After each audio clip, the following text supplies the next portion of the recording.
So I'm TaleOfTheToaster. I guess like I've been introduced, one of the principal English language Inazuma 11 content creators on YouTube. There are certainly plenty more out there who make videos in their own languages like Spanish and Italian that are even bigger, but I guess looking from an English language point of view, I guess I'm the most well known, or at least well up there.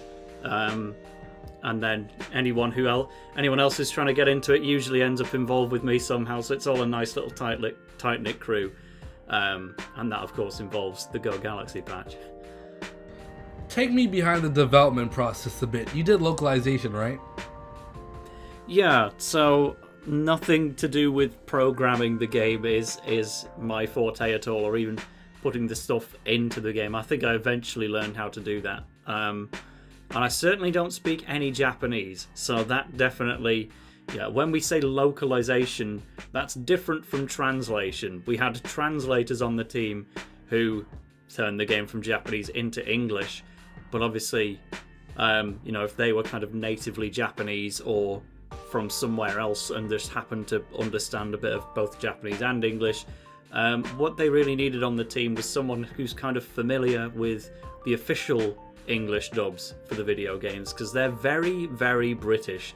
If ever you've played an English language Inazuma 11 game, there are many things that will come out of the characters' mouths, especially the likes of Sean Frost and Darren LaChance, that are just extremely British. The kind of thing that you could only really write within the UK.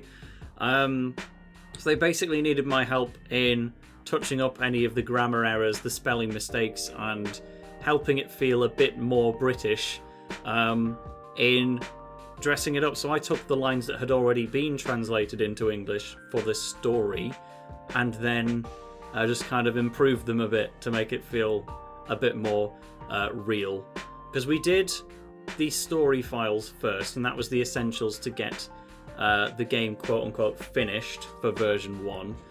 And that happened over the course of a few months, I would say. Like, I joined by localizing chapter 1's dialogue, and then we had a big hiatus while people had other stuff to work on. But then suddenly, chapters 5 through 10, they really happened back to back to back.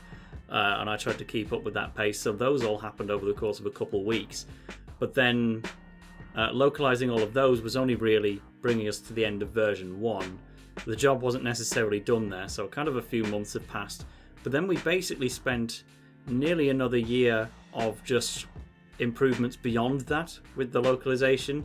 It involved me, once we'd finished version 1 and released that to the public, that meant that I could play through the game myself as slowly as possible, finding every piece of dialogue in the overworld and just checking it to see, how could we make that better, fix any errors, spellings, that kind of thing.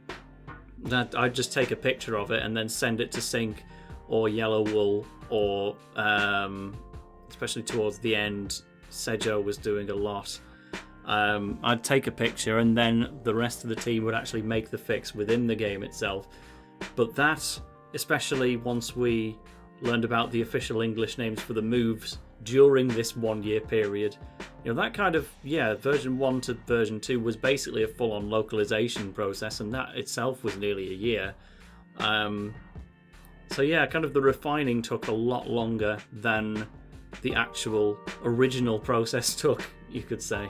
But I guess my job was only focused on the story files to begin with, whereas this was now everything over the course of the rest of it. I was capturing quite a lot of errors, all things considered, and I had to rely on somebody else to fix them for me.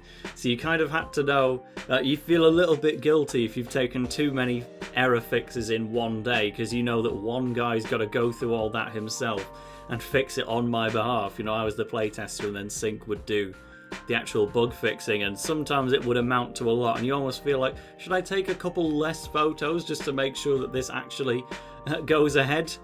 But in the end, it did. Sync carried the whole job all the way up to chapter 8, and then I believe it was Sejo that did the final 2 chapters. Just kind of not trying to overwork everyone else was probably the biggest challenge.